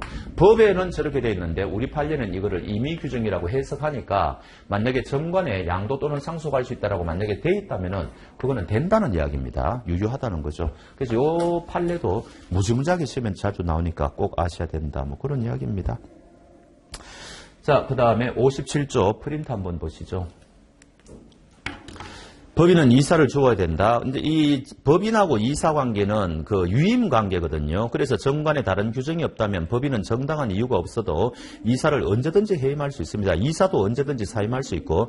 근데 그 밑에 판례가 중요해요. 법인의 정관에 이사의 해임 사유에 관한 규정이 있단 말이죠. 이 말은 함부로 해임하지 마라는 뜻이죠. 그러니까 규정을 두었겠죠. 그래서 이거는 이사의 신분을 보장하는 의미도 있으니까 이때는 그 밑에 이사를 해임할 수 없다는 겁니다. 정관에서 정하지 아니한 사유로 이사를 해임할 수 없다. 근데 예외가 있죠. 둘째 줄에 이사의 중대한 의무 위반 또는 정상적인 사무집행 불능 이런 특별한 사정이 있다면 모르겠는데 이러한 특별한 사정이 없다면 정관에서 정하지 아니한 사유로는 이사를 해임할 수 없다. 이것도 굉장히 중요한 거고요. 자, 58조. 58조하고 59조는 뭐예요? 2항을 보니까 58조 2항 이사가 여러 명일 때 정관에 다른 규정이 없으면 법인의 사무집행은 요거는 이제 이사회에서 결정하는 거죠. 내부적인 이야기입니다. 내부적으로는 이사회에서 이사의 과반수로서 결정하라는 이야기고 59조는 뭡니까? 대외적인 이야기죠. 이때 이사가 여러 명이라 하더라도 각자 법인을 대표할 수 있죠. 시험의 단골입니다. 각자 자리에 공동으로 그러면 틀릴 거고요.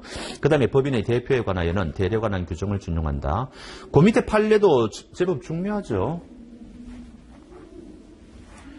자, 지금 A 법인이 있다.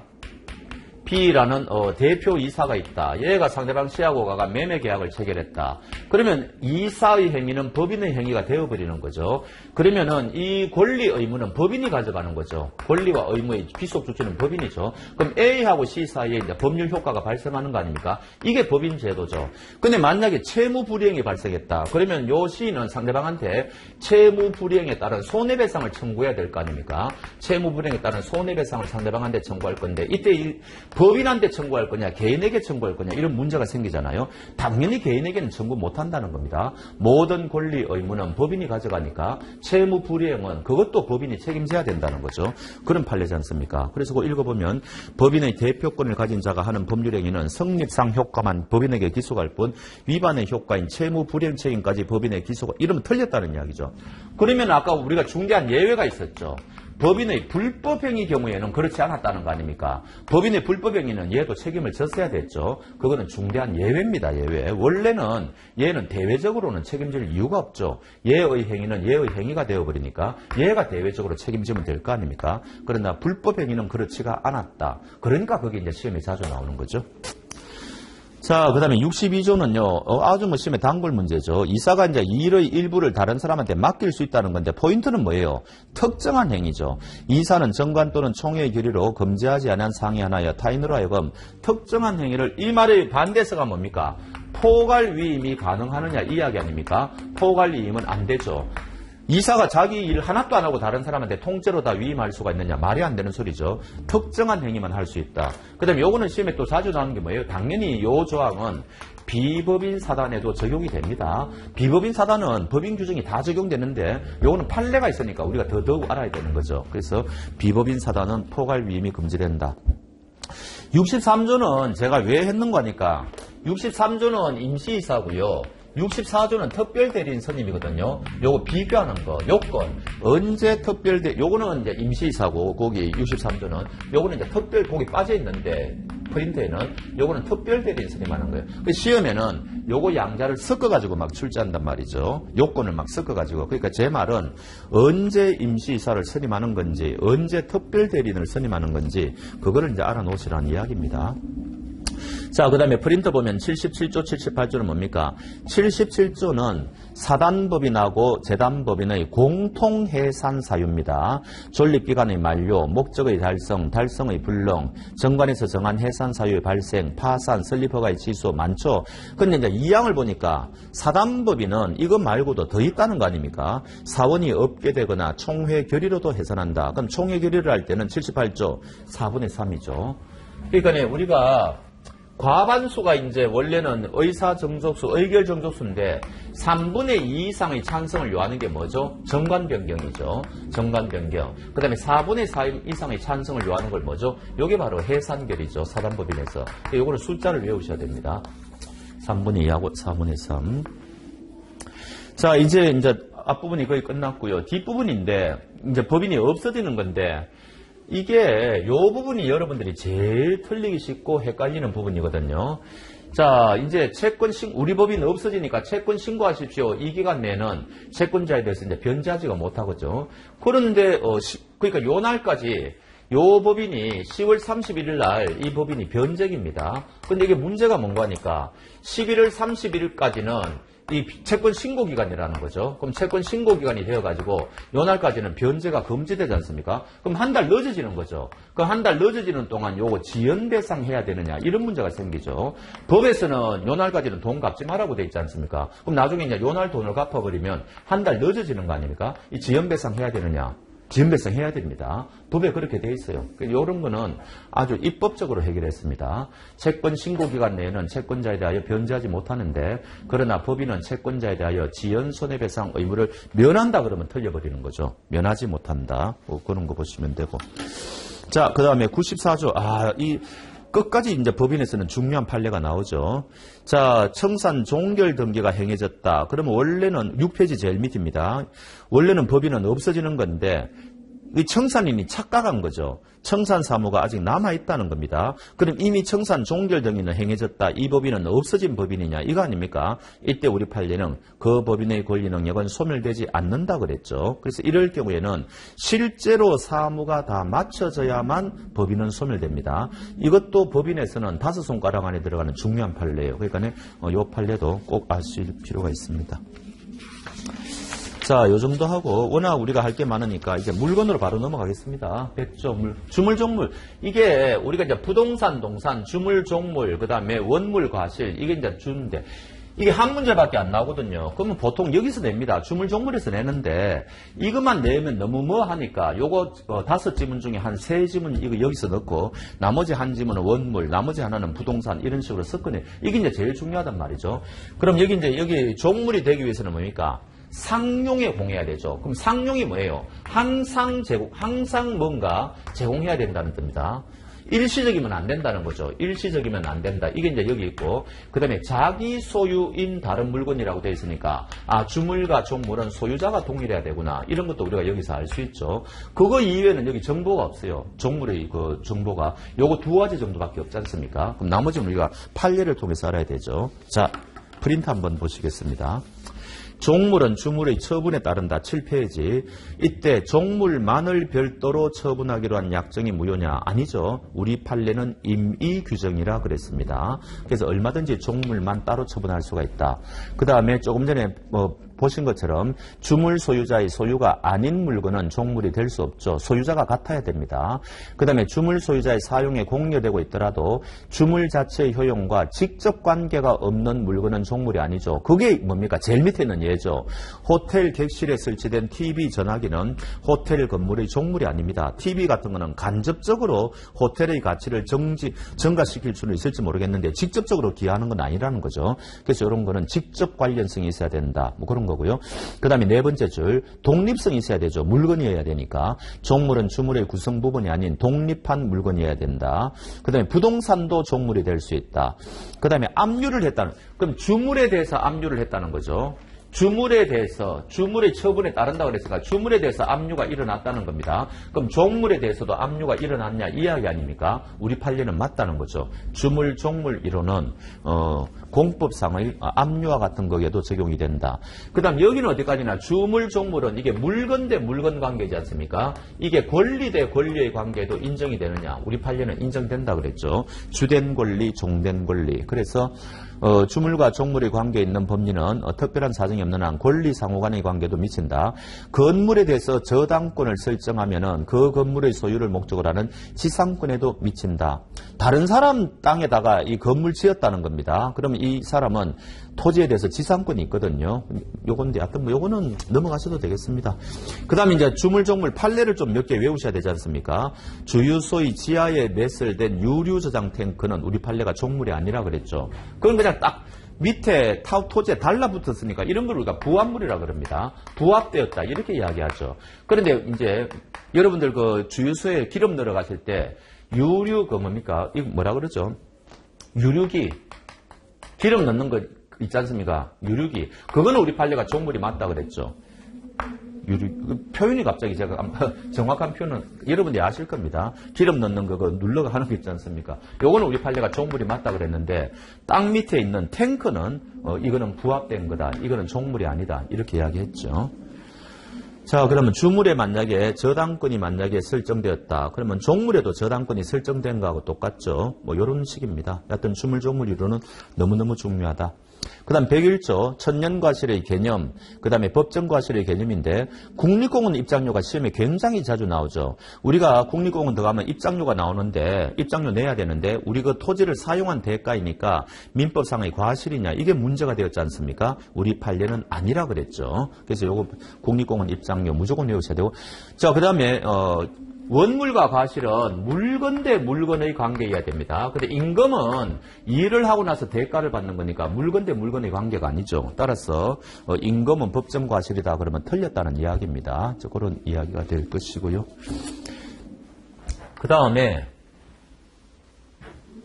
그러면 주물, 종물 정도는 이제 끝났고요. 103조 반사회질서 법률행위인데 요건 이제 우리가 다음 시간에 107조부터 하고, 103조 반사회질서는 판례를 너무너무 많으니까 여러분들이 이해가 되는 판례는 넘어가고 안 되는 판례는 체크하고 그래야 됩니다. 자, 1번은 뭐예요? 뇌물을 받은 금전을 소극적으로 은닉하기 위하여 임치한다는 게 뭐예요? 돈 뇌물 받아가지고 은행 예금한다는 겁니다. 요거는 우리 판례가 유효라 그랬죠. 요거는 반사회질서법률행위가 아니다. 그게 첫 번째고, 두 번째는 우리가 허위 표시할 때 하죠. A라는 사람이 뭡니까? 채권자입니다. 채권자다. 그 다음에 B에게 곧 강제집행지금 들어가려고 합니다. 그러니까 요 B라는 채무자가 자기의 지금 부동산 하나 토지 있는 재산을 얘하고 짜고서 허위 표시를 해가 엉터리로 매매한 것처럼 위장해가지고 매매한 것처럼 위장해가 등기를 옮겨 놓았다. 이거 아닙니까? 이때 얘들은 허위 표시했으니까 강제집행을 피할 목적으로 허위 표시했으니까 요거는 이제 108조에 의하면 무효죠. 108조에 의하면 무효인데 동시에 이거 103조 반사회 질서에 의해서도 무효냐 이 이야기죠. 왜냐하면 이게 의미가 있는 게 103조에 의해서 무효가 되면은 746조가 적용이 되지 않습니까? 불법 원인급여가 적용이 되죠. 따라서 이때는 못 돌려받죠. 준거 못 돌려받지 않습니까? 이거는 746조라 해서 공부를 안 하면 안 되는 게 아니고 103조하고 쌍둥이 조문이니까 시험에 나옵니다. 그럼 우리 판례는 뭐라 그래요? 이거 불법 원인급여는 아니라 그랬죠. 이 말은 돌려받을 수 있다는 겁니다. 강제집행을 피하기 위해서 허위 표시로 매매한 것처럼 위장해도 그거는 무효는 맞는데 반사회질서 무효는 아니다. 이게 핵심이죠. 그게 이제 두 번째입니다. 그래서 강제집행을 면할 목적으로 그거 앞에 적으십시오. 약간 부정하게 됐네. 강제집행을 면할 목적으로 허위의 건저당권을 설정하는 행위는 무효 맞습니다. 근데 반사회질서 행위로서 무효이다 하면 틀렸다는 거죠. 허위 표시로서는 무효가 맞는데 반사회질서로서 무효다 그러면 틀렸다는 겁니다. 그 사이에 반사회질서라는 말을 넣어야 됩니다. 안 그러면 이거 큰일 나죠. 그 다음에 세 번째는 뭡니까? 요 이야기죠. 동기의 불법이죠. 도박을 할 동기로 상대방한테 돈을 빌려준다, 소비대차를 한다, 이거 아닙니까? 이때 소비대차는 유효냐, 무효냐, 이제 이게 이제 문제지 않습니까? 이때 우리 판례는 뭐라 그래요? 이 도박이라는 동기가 상대방한테 표시되었다면은, 그때는 이 소비대차가 영향을 받아가 이제 유효라는 거죠. 여기 이제 표시스라는 거. 두 번째는 뭐예요? 상대방에게 알려진 동기라는 거죠. 이 사람은 돈만 있으면은 무조건 도박한다. 이걸 우리가 상대방에게 알려진 동기라고 그러지 않습니까? 요거 외우셔야 되죠. 동기의 불법. 이 동기가 도박이 표시되었던지, 그 다음에 상대방에게 알려진 동기, 요 둘 중 하나일 때는, 이때는 소비대차는 무효죠. 유효라고 내가 잘못 적었네. 반사회질서행위로서 이 소비대차 계약은 무효이다. 그게 핵심이죠. 그러면 거기도 도박자금에 제공할 목적으로 금전을 대여하는 행위는 무효라고 되어 있는데, 말이 좀 생략돼 있죠. 이 동기가 표시되었다든지 아니면 이 동기가 상대방에게 알려져 있어야 됩니다. 그래야 무효죠. 그렇지 않다면 이거 무효 아니죠. 그러니까 요 세 번째 지문도 약간 부정확하네요. 이거 좀 여러분들이 보완 좀 해주시고요. 그다음 네 번째, 해외 파견 후 귀국일로부터 상당 기간 동안 소속 회사에서 근무하지 않으면 해외 파견 소요경비 배상한다. 이거는 인정돼야 되죠. 무효일 수가 없습니다. 뭐 이런 거는 사회질서에 반하지 않고. 그 다음에 변호사의 성공보수 약정은 너무너무 중요하죠. 근데 우리 판례가 뭐라 그랬습니까? 형사사건만 무효라 그랬죠. 민사사건은 무효가 아니라 그랬습니다. 그래서 민사사건에 관한 변호사 성공보수 약정은 무효가 아니고 꼭 아셔야 되고. 그 다음에 이제 부동산 이중매매가 여기에서는 제일 중요할 거 아닙니까?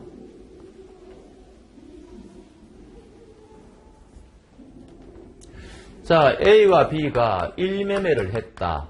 이 사람이 부동산을 매도한 사람이다. 그럼 이 사람은 매수한 사람이다. 그럼 이 사람이 한번 이중으로 매매해가지고 C에게 팔았다. 그럼 이럴 경우에 C가 그 사실을 알고 있었다는 거 아닙니까? 1매매가 있었다는 걸 알고 있었다. 이럴 경우에 이 이중 매매는 유효냐 무효냐 이제 이게 문제되었지 않습니까? 근데 요거는 전제가 있습니다. 요 1매매를 했을 때 요 A가 계약금만 수령했을 때는 이거 문제가 안 됩니다. 왜냐하면은 계약금만 받았을 때는 받은 사람은 2배 돌려주고 계약을 없앨 수가 있죠. 준 사람은 계약금 포기하고 계약을 없앨 수가 있죠. 그러니까 얼마든지 이 계약이 없어질 수 있거든요. 그러니까 시험에는 중도금까지 받았다고 보통 나옵니다. 그래서 이 사람이 계약금 플러스 중도금까지 수령했다. 그럼 이제 1매매를 이제 함부로 없앨 수가 없지 않습니까? 그럼 이제 이중매매가 문제가 되는 겁니다. 이때 우리 판례는 뭐라고요? 알았다는 것만 가지고는 반사회 질서라고 볼 수 없으니까 이 계약은 유효라는 거죠. 유효라는 거죠. 두 번째, 그러면 어떻게 됩니까? 유효라는 말은 누가 그러면은 소유자가 되느냐? 아까 우리가 본 거하고 똑같습니다. A가 이쪽으로 등기 넘겨주면은 얘가 소유자가 되고 A가 이쪽으로 등기 넘겨주면 얘가 소유자가 되죠. 근데 보통은 얘한테 등기 넘겨주는 거로 문제를 구성합니다. 얘한테 등기 넘겨주면은 요게 유효니까 얘가 소유자가 되는 거죠. 그럼 A는 B에게 손해배상 해줘야 되고 뭐 이렇게 되지 않습니까? 그러면 이게 어느 정도가 돼야지 반사회 질서라고 할 수가 있느냐? 이때 C가 적극가담해야 되죠. 이중매매, 적극가담, 적극권유 이렇게 해버리면은 요 이중매매는 무효가 된다. 요게 이제 키포인트 아닙니까? 그래서 적극가담 그런 말을 하고 그 다음에 여기서는 보통 이게 적극가담 했을 때 무효가 됐을 때 이거 당사자가 추인할 수 있습니까? 안 되죠. 반사회질서 법률행위를 어떻게 추인합니까? 그 다음에 얘가 일단 형식성으로 이제 등기가 돼 있는데 얘가 적극가담했으면은 요거 무효라며요. 이 이중매매는 무효라며요. 근데 얘가 D에게 또 이거를 넘겼습니다. 얘는 그 사실을 모르는 선의자예요. 얘는 보호됩니까? 선의의 제3자는 보호되느냐? 안 되죠. 선의의 제3자가 보호되는 경우는 우리 민법에 4가지밖에 없죠. 107조 비진의 표시, 108조 허위 표시, 109조 착오, 110조 사기 강박 그 4가지밖에 없기 때문에 시험에 압도적으로 많이 나오는 게 지금 우리가 103조 하고 있는데 104조 불공정 법률행위도 마찬가지입니다. 이때 요 2가지 경우에는 선의의 제3자 보호 규정이 없다는 겁니다. 선의의 제3자 보호 규정이 없다. 그것도 같이 알아놓으시면 너무 좋고요. 그 다음에 그 밑에 판례도 워낙 유명한 판례죠. 법률행위가 단지 성립 과정에서 불법적인 방법이, 이 불법적인 방법이 뭐예요? 조금 협박했다는 이야기입니다. 이런 경우에 불과한 때는 이거는 그러면 강박을 당했으니까 취소는 할 수 있죠. 취소의 문제는 생기는데 우리 판례가 무효는 아니라 그랬습니다. 그럼 취소와 무효의 차이가 뭐죠? 무효는 100년이 지나도 무효죠. 그러니까 취소는 일정 기간 지나버리면 지속권 행사할 수가 없죠. 굉장히 큰 차이가 발생합니다. 어찌됐든 법률행위가 단지 그 승리 과정에서 불법적인 방법이 사용된 데 불과한 때는 반사회질서 법률행위로 무효다 아니라는 겁니다. 우리 판례는 취소의 대상만 되는 거지 이거는 반사회질서는 아니다. 그런 거죠. 그 다음에 이제 오늘 오전 강의는 여기까지 하고 좀 쉬겠습니다. 1시간 반 하고 이제 좀 쉬려고 하는데요. 104조 불공정 법률행위는 정말 시험에 내기 좋죠. A와 B가 있는데 이게 사실은 한 시가 1억짜리인데 이렇게 파는 게 아니고 이 사람들이 2천만 원에 지금 매매 계약을 맺었다는 거 아닙니까? 그러면 이 매도인은 이유가 뭐냐? 왜 이렇게 헐값에 팔았느냐? 뻔하죠. 이 사람은 궁박 상태에 있든지 아니면 무경험 상태에 있든지 아니면 경솔 상태에 있다. 이제 이런 이야기고 상대방 B는 그거를 이용하려는 의사가 있어야 되죠. 이용하려는 저 사람이 저런 상태구나. 악의가 있어야 된다. 이런 요건이 갖추어졌을 때는 요거는 104조 불공정 법률행위에 의해서 104조 무효가 된다는 거죠. 여기 이제 우리 104조 아닙니까? 그럼 이제 새싹에 우리가 봤을 때 궁박의 의미가 뭐냐? 쪼달리는 거 아닙니까? 이때 우리 판례는 심리적 궁박을 인정했죠. 정신적 공황 상태다 뭐 이런 거 인정했고요. 그 다음에 무경험이 뜻이 뭐냐? 요거는 매매 계약할 때 경험이 없는 것을 뜻하는 게 아니죠. 일반적인 생활 경험이 없는 것을 뜻합니다. 그래서 일반적인 생활 경험이 없다 뭐 이런 거. 그 다음에 A가 거래를 한 게 아니고 대리인을 통해서 이런 계약을 맺었다면은 어떻게 판단을 해야 되느냐? 궁박은 본인을 기준으로 판단하죠. 본인이 궁박 상태. 그러나 무경험과 경솔은 대리인을 기준으로 판단하죠. 너무너무 중요하고. 그 다음 저는 매매 계약을 예를 들었는데 정려 계약을 했을 때도 똑같느냐. 우리 판례는 정려 계약은 해당 안 된다 그랬죠. 무상행위는 불공정 법률행위를 논할 그게 없다. 너무너무 중요하고요. 그 다음에 아까도 말씀 안 드렸는데 103조 반사회질서 법률행위, 104조 불공정 법률행위 요거 판단 시점은 언제를 기준으로 합니까? 우리 판례는 법률행위 시를 기준으로 하죠. 매매 계약을 했다면 매매 계약을 한 그 시점을 기준으로 이게 반사회질서냐 불공정 법률행위냐 그런 거를 판단하지 않습니까? 그 다음에 얘들이 요게 2천만 원에 계약을 해서 무효라는 걸 알았더라면 한 6천만 원으로 계약했다고 치자. 이런 걸 우리가 뭐라 그래요? 무효행위의 전환이라 그러지 않습니까? 그래서 무효행위의 전환 138조 우리 판례는 이거를 인정했죠. 그래서 당사자가 이거를 무효라는 걸 알았더라면 좀 더 많은 금액으로 계약했으리라. 이런 가정적 의사를 동원해가 무효행위의 전환을 인정했다. 뭐 그런 거고요. 그 다음 조금 전에 말씀드린 것처럼 추인 안 된다 그랬고 선의 제3자 보호 규정이 없다고 그랬습니다. 경매의 경우에도 이 불공정 법률행위가 적용되느냐? 안 됩니다. 경매라는 것은 유찰이 여러 번 되고 뭐 그런 게 많지 않습니까? 그래서 우리 판례가 경매는 불공정성의 문제가 발생할 여지가 없다. 뭐 그런 이야기를 했죠. 이 정도 하면은 불공정성 법률행위에서 출제할 만한 거는 거의 다 포섭한 것 같은데요. 자 봅시다. 7페이지 밑에서 넷째 줄 무상행위가 뭐예요? 정려죠. 그 다음 그 밑에 거는 이런 겁니다. 법률행위가 현저하게 공정을 잃은 경우에 그 행위는 궁박, 경솔, 무경험으로 추정되느냐. 추정이 되면은 얘는 법정에가 입증할 필요가 없죠. 그러나 우리 판례는 추정 안 된다 그랬습니다. 그러니까 피해자가 모든 요건 사실을 다 입증해야 되죠. 모든 요건 사실을 다 입증해야 됩니다. 그 다음 대리인 말씀드렸고요. 8페이지 넘어가겠습니다. 그 다음에 불공정한 법률행위가 성립하기 위해서는 피해자에게 궁박, 경솔, 무경험 요건이 모두 구비돼야 되느냐? 아니죠. 한 가지만 구비되면 된다. 이것도 객관식에 많이 나오고 그 다음 또 추인 안 된다 그랬고 무경험의 의미 말씀드렸고 그 다음 거는 상식이죠. 급부와 반대급부 사이의 현저한 불균형은 당사자의 주관적 가치가 아닌 거래상의 객관적 가치에 의하여 판단된다. 뭐 그렇겠죠 당연히. 그 다음에 궁박의 의미, 정신적, 심리적 원인도 포함된다 말씀드렸습니다. 자 그러면은 혹시 뭐 시간이 부족할 바가 제가 굉장히 말을 빨리 하고 있는데 어떻게 될지 모르겠습니다. 어쨌든 한 15분 정도 쉬었다가 이제 뒷부분 107조부터 하겠습니다. 잠시 쉬겠습니다. 수고하셨습니다.